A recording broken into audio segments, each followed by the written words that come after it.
एक गांव में दो गरीब ब्राह्मण रहते थे।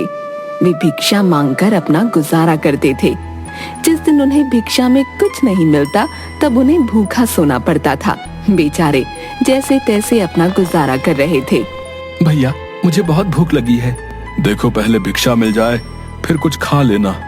भैया, हम 4 घरों में भिक्षा मांग चुके हैं, अभी तक अन्न का एक दाना नहीं मिला। राजेश्वर, इस वर्ष वर्षा समय पर ना होने से कई किसानों की फसलें बर्बाद हो गई हैं। इससे हमें क्या लेना देना? हम ब्राह्मण हैं, किसान थोड़े हैं। अरे मेरे भोले भाई, तुम गणित समझे नहीं। वर्षा से फसलें तबाह हुई। फसलें तबाह होने से महंगाई बहुत बढ़ गई है, इसलिए लोगों ने दान करना कम कर दिया है।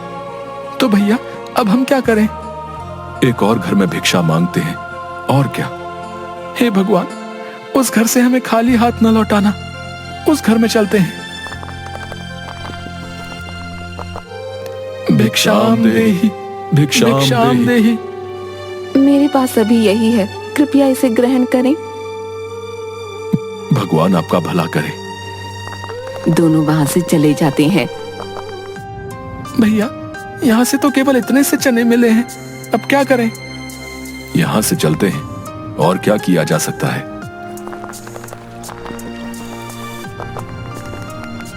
थोड़ी दूर जाने पर एक हवेली के बाहर महाभोज चल रहा था। लोग बैठकर मजा ले लेकर खाना खा रहे थे। वह दृश्य देखकर राजेश्वर के मुंह में पानी आ गया।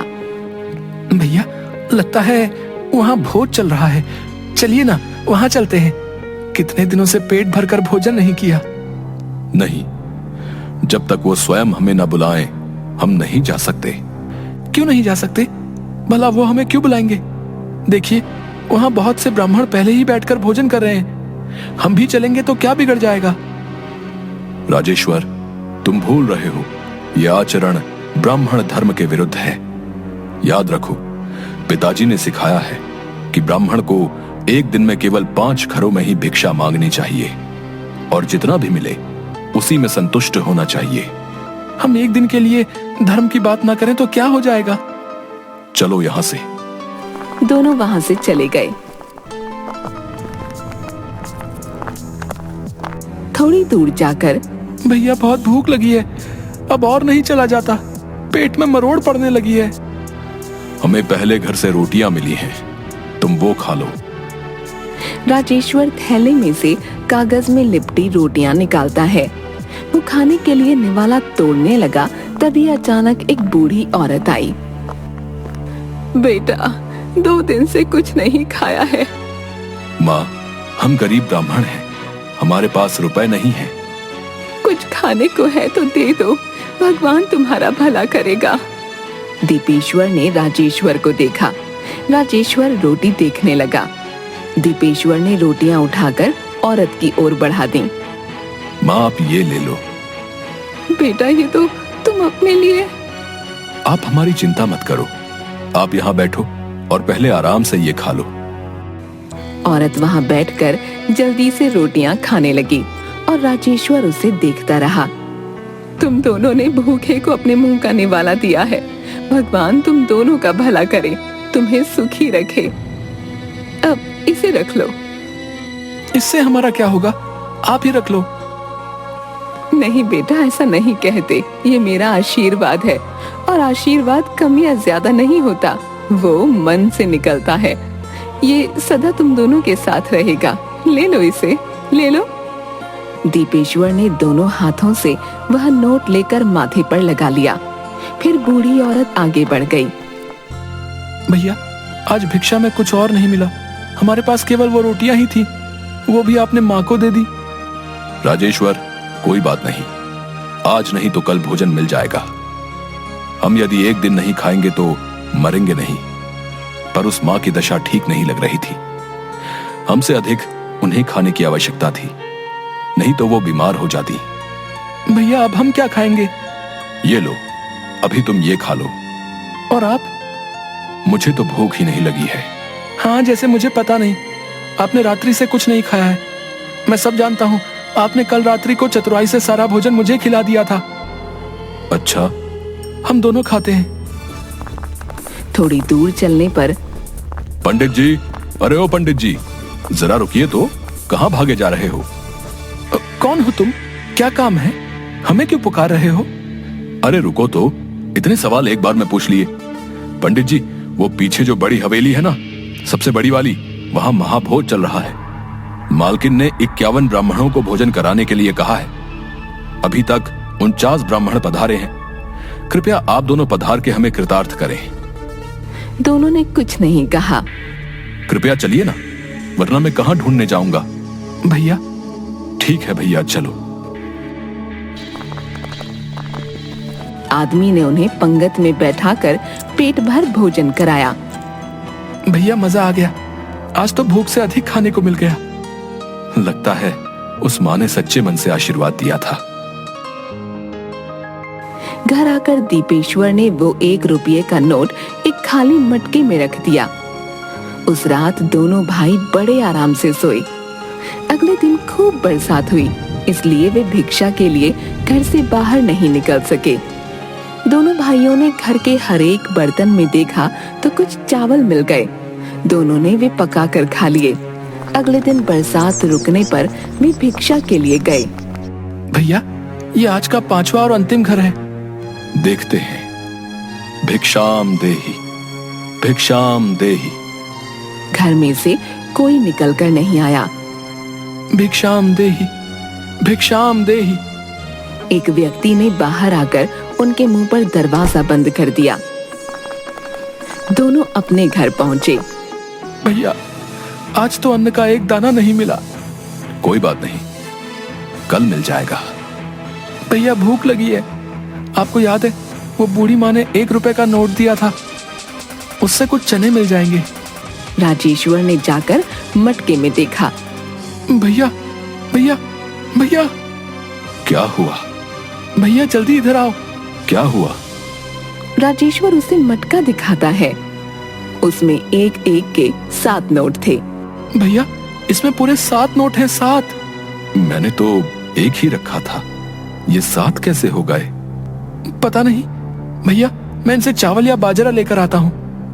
दीपेश्वर हैरानी से कुछ बोल नहीं पाया। कुछ देर बाद जब वह आया, भैया देखो, चावल लेने के बाद 1 रुपया बच भी गया। इसे वापस उसी मटके में रख दो। राजेश्वर ने बचा हुआ 1 रुपये का नोट रख दिया। दोनों ने भोजन किया और सो गए।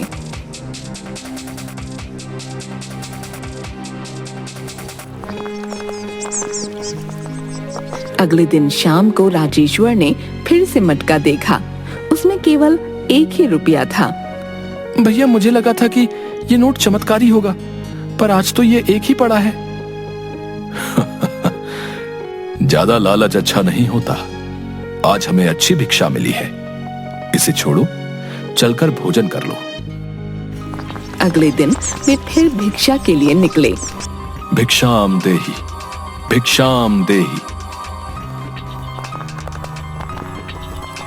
भिक्षाम देहि, भिक्षाम देहि।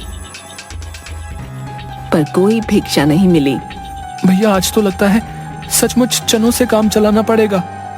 राजेश्वर ने घर पहुंचकर मटके में देखा। आज उसमें फिर से 7 नोट थे। भैया, भैया देखो, आज फिर 7 नोट हो गए। क्या? ये देखो भैया, ये क्या हो रहा है हमारे साथ? दीपेश्वर कुछ नहीं बोला।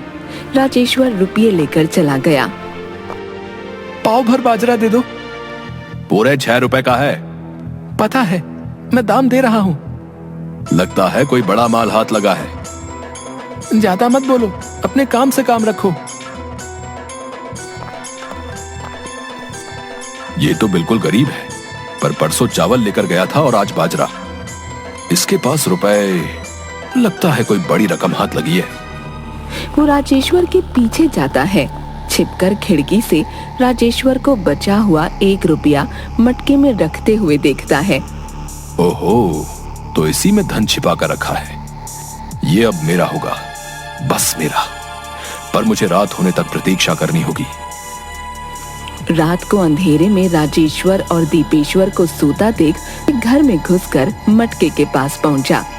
उसने मटके में झांक कर देखा तो वो नोटों से भरा था। वाह, मजा आ गया। अब ये कुबेर का खजाना मेरा हुआ। उसने मटके में हाथ डालकर एक सांप निकाला। उसने सांप को दूर फेंककर फिर मटके में हाथ डाला तो बहुत से बिच्छू निकले। बिच्छू, बिच्छू। उसकी आवाज सुनकर राजेश्वर और दीपेश्वर उठकर आ गए। दुकानदार उनको देखकर रोने लगा। तुम इतनी रात को यहाँ क्या कर रहे हो? चोरी? नहीं नहीं, कुछ नहीं। सच सच बोलो, यहाँ क्या करने आए थे? मैंने आपको इसमें रुपए रखते हुए देखा था, तो मुझे लगा इसमें बहुत सा धन होगा, पर इसमें तो बड़े बड़े बिच्छू हैं। क्या बिच्छू? दीपेश्वर मटके में झांकता है। इसमें बिच्छू नहीं, केवल एक नोट है। दुकानदार मटके में झांककर डर जाता है। बाप रे, इसमें कोई नोट नहीं, ये तो बिच्छुओं से भरा पड़ा है। नहीं, इसमें केवल एक नोट है। बिच्छू है। मैं सब समझ गया हूं। आप क्या समझ गए हो भैया? मुझे भी बताओ। तुम्हें वो बूढ़ी माँ याद है जिसने हमें ये 1 रुपए का नोट दिया था? हाँ हाँ भैया, बिल्कुल याद है। उन्हें तो मैं चाहकर भी नहीं भूल सकता। उन्होंने हमारे भोजन की समस्या हल कर दी है। ये नोट उसी दिन एक के साथ होते हैं जिस दिन हमें भिक्षा में कुछ नहीं मिलता। ये नोट चमत्कारी है और माँ ने इसे केवल हमारी समस्या हल करने के लिए दिया है।